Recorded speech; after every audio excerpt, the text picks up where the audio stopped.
Good evening students. बच्चों, आज हम लोगों का सरफेस केमिस्ट्री का बहुत छोटा सा एक टॉपिक बचा हुआ है और ये लास्ट लेक्चर है। वो छोटा सा टॉपिक है इमल्जन्स।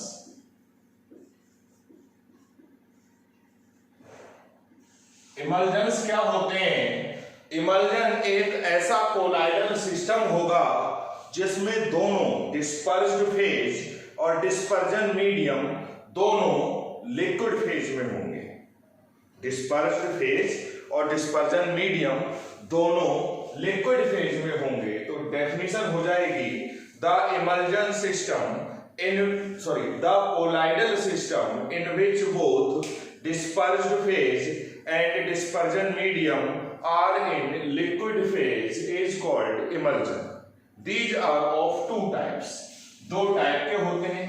पहला है ऑयल इन वाटर, दूसरा है water in oil. Oil in water का मतलब ये हुआ ऑयल कम है और पानी ज्यादा है। वाटर इन ऑयल का मतलब है कि वाटर कम है और ऑयल ज्यादा है, यानी यहां पर डिस्पर्स्ड फेज ऑयल होगा, डिस्पर्स्ड फेज होगा ऑयल और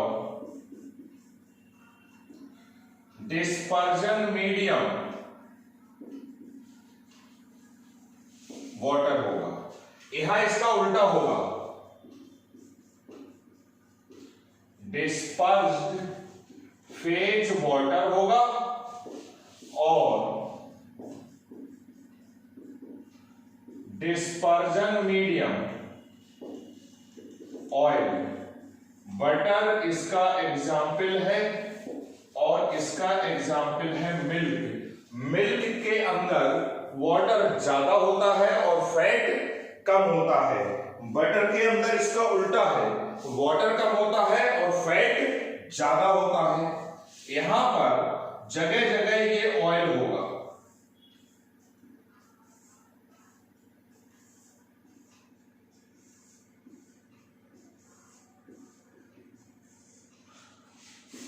यहां पर जगह जगह वाटर होगा, बाकी पूरे मीडियम में ऑयल होगा।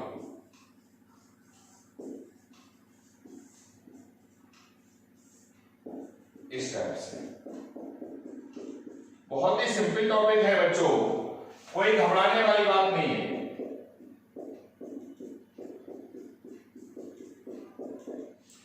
अब दो टाइप के हो गए, हमको इमल्जन पता लग गया। इमल्जन क्या होता है? जिसमें डिस्पर्स्ड फेज और डिस्पर्जन मीडियम दोनों लिक्विड होते हैं।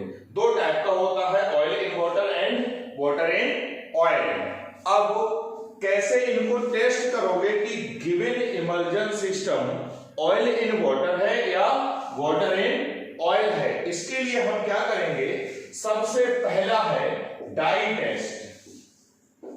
एक हमने ऐसी डाई मीन्स कोई भी कलर, ऐसा कलर लिया जो ऑयल सॉल्युबल है या वाटर सॉल्युबल। जैसे ये मार्कर की इंक है बच्चों, इसके अंदर जो डाई है वो इस व्हाइट बोर्ड से अटैच नहीं हो रही है, हमने लिखा और हटा दिया।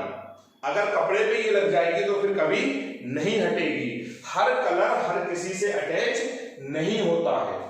अब हमने एक ऐसी डाई ले ली जो ऑयल सॉल्युबल है, सपोज कर लो, यानी ऑयल को तो कलर कर रही है वो डाई, लेकिन वाटर को कलर नहीं कर रही है।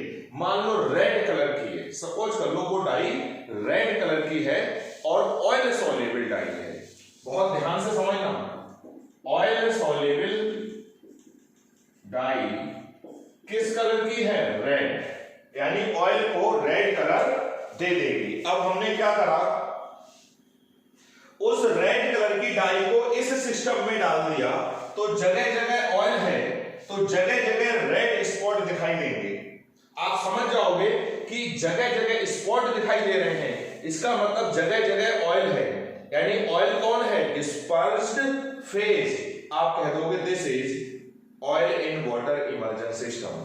और अगर उसको इसमें डाल दोगे तो ये पूरे मीडियम में ऑयल है तो पूरा मीडियम कलर्ड हो जाएगा, पूरी बैकग्राउंड सिस्टम की हो जाएगी कलर्ड। आप समझ लोगे कि पूरी बैकग्राउंड में ऑयल है और जगह जगह पानी होगा, तो कौन सा एग्जाम्पल हो जाएगा, वाटर एंड ऑयल। तो दिस इज डाई टेस्ट। अब एक दूसरा टेस्ट होता है डाइल्यूशन टेस्ट।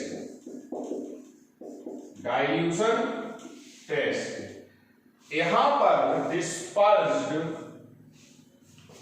मीडियम, यहां पर डिस्पर्जन मीडियम वाटर है, तो ये इमर्जन सिस्टम वाटर से तो डाइल्यूट हो जाएगा, ऑयल से डाइल्यूट नहीं होगा। इसमें ऑयल डालोगे तो ये डाइल्यूट नहीं होगा, लेकिन अगर वाटर डाल दोगे तो ये डाइल्यूट हो जाएगा, क्योंकि वाटर डाला और मीडियम भी वाटर है तो उसमें मिक्स हो जाएगा। अगर आप इसमें वाटर डालोगे तो ये पूरे मीडियम में कौन है, ऑयल, वाटर ऑयल में सॉल्युबल नहीं होगा। तो गिवन इमल्जन सिस्टम को आप वाटर से डाइल्यूट करो, अगर वो डाइल्यूट हो गया तो ऑयल इन वाटर, और डाइल्यूट नहीं हुआ तो वाटर इन ऑयल। यानी जो डिस्पर्जन मीडियम होता है उससे डाइल्यूट हो जाता है, डिस्पर्ज फेज से डाइल्यूट नहीं होगा। किसी भी सॉल्यूशन को वैसे भी आपको डाइल्यूट करना होता है तो उसमें हम सॉल्वेंट मिलाते हैं, और सॉल्वेंट को ही हम बोलते हैं डिस्पर्जन मीडियम। तो ये दो टेस्ट थे, हमने इमल्जन की डेफिनेशन पढ़ी। इमल्जन दो टाइप का होता है, ऑयल इन वाटर और वाटर इन ऑयल, और उसके टेस्ट पढ़े, एक डाई टेस्ट और दूसरा डाइल्यूशन टेस्ट। अब किसी भी इमल्जन सिस्टम से उसकी दोनों फेज को अलग करना बोला जाता है डिमल्जिफिकेशन।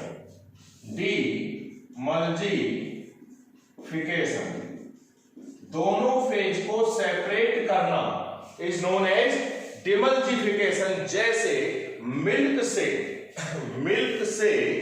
फैट पार्टिकल्स, क्रीम बाहर निकालना इज नोन एज डिमल्जिफिकेशन। मिल्क के अंदर से हमने वाटर को अलग कर दिया और क्रीम को अलग कर दिया। सेंट्रीफ्यूगेशन होता है, कंटेनर होता है उसमें मिल्क रखा होता है, उसको बहुत तेज ऐसे घुमाते हैं तो जो वाटर के पार्टिकल्स हैं वो भारी हैं, वो सर्कमफ्रेंस पे जाके इकट्ठे हो जाते हैं। क्रीम हल्की होती है जो कि सेंटर में आती है, वहां से उसको निकाल लेते हैं। किसी भी इमल्जन सिस्टम से डिस्पर्स्ड फेज और डिस्पर्जन मीडियम को सेपरेट करना इज नोन एज डिमल्जिफिकेशन। सेंट्रीफ्यूगेशन बोलते हैं मिल्क से क्रीम को निकालने के मेथड को। अब एक आता है इमल्जिफिकेशन। इमल्जेंस आर जनरली अनस्टेबल। क्यों? क्योंकि ऑयल और वाटर आपस में मिक्स नहीं होते हैं, तो बीच में हम कोई इंटरमीडिएट एक ऐसा कंपाउंड लेते हैं जो अपने एक साइड से बॉन्ड बना लेगा वाटर से और दूसरे साइड से बना लेगा ऑयल से। ऐसे कंपाउंड्स को बोलते हैं इमल्जीफाइंग एजेंट या इमल्जीफायर। इमल्जीफाइंग एजेंट या इमल्जीफायर जनरली वाटर और ऑयल सॉल्युबल नहीं होते हैं, तो हम एक इंटरमीडिएट एक ऐसा कंपाउंड डालते हैं जो उन दोनों को मिक्स कर देता है। कैसे? एक साइड से वो ऑयल को अटैच कर लेगा अपनी साइड में और दूसरी साइड से वाटर को। तो ये जो है मार्कर, ये इमल्जीफाइंग एजेंट है या इसको बोलते हैं इमल्जीफायर। इसके एग्जाम्पल गम, जिलेटिन, सोप, ये सब होते हैं इमल्जीफाइंग एजेंट के एग्जाम्पल्स। ये बच्चों हमारा था सरफेस केमिस्ट्री चैप्टर कंप्लीट हो गया।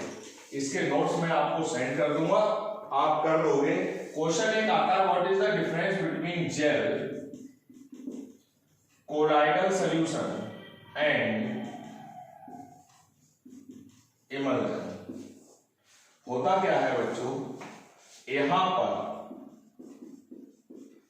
डिस्पर्स्ड फेज और डिस्पर्जन मीडियम की बात हो रही है।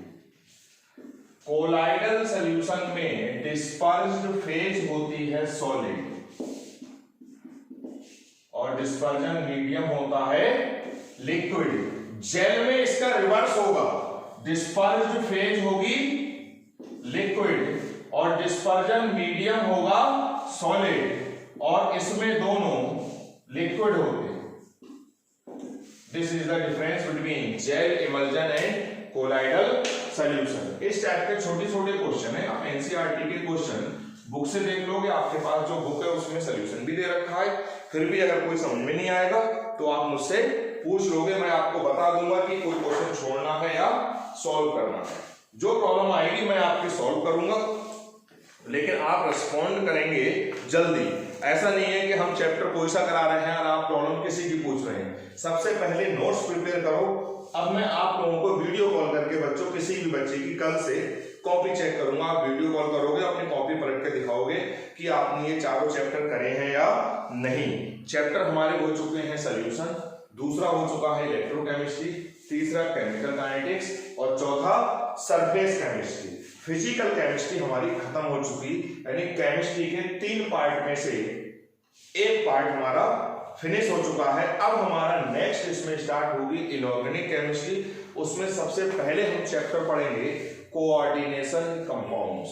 बहुत सिंपल और इंटरेस्टिंग चैप्टर है, थ्योरेटिकल चैप्टर है, लेकिन इससे ज्यादा इंटरेस्टिंग। आपको इंटरेस्ट आएगा तो बच्चों ये इतना ही, चैप्टर खत्म। आप इसके नोट्स बनाइए और रिवाइज करिए।